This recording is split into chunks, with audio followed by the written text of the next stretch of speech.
Presiden Prabowo Subianto melalui jajaran penegak hukumnya membongkar sejumlah kasus korupsi.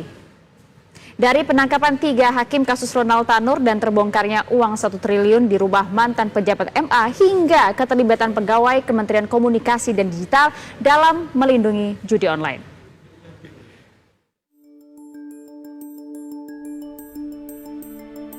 Belum sepekan Presiden Prabowo Subianto dilantik pada 20 Oktober 2024. Suap perkara Ronald Tanur mulai terbongkar.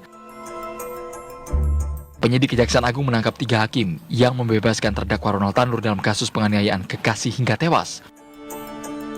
3 hakim Pengadilan Negeri Surabaya diringkus dalam operasi tangkap tangan karena dugaan menerima suap.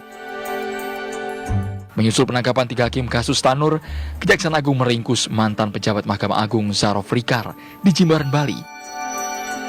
Dari penggerebekan rumah Rikar di Senayan, Jakarta, Kejaksaan Agung membongkar temuan mengejutkan, yaitu uang rupiah dan mata uang asing, serta 51 kg emas batangan. Total temuan senilai 1 triliun rupiah dikoleksi Zarof selama 10 tahun, termasuk dari suap kasasi perkara Ronald Tanur.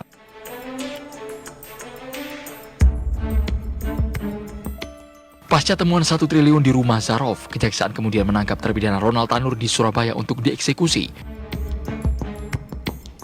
Kejaksaan Agung menetapkan mantan Menteri Perdagangan Tom Lembong sebagai tersangka pada 29 Oktober 2024. Kejaksaan Agung mengusut kasus impor gula periode 2015-2016 yang merugikan negara 400 miliar rupiah. Dari temuan Kejaksaan Agung, Tom Lembong memberikan persetujuan impor gula, padahal rapat antar kementerian memutuskan Indonesia surplus gula sehingga tidak perlu impor.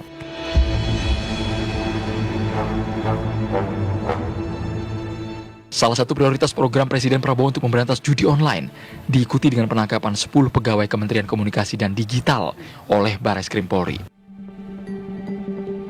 Penggeledahan dilakukan di ruko 3 lantai yang dinamakan kantor satelit.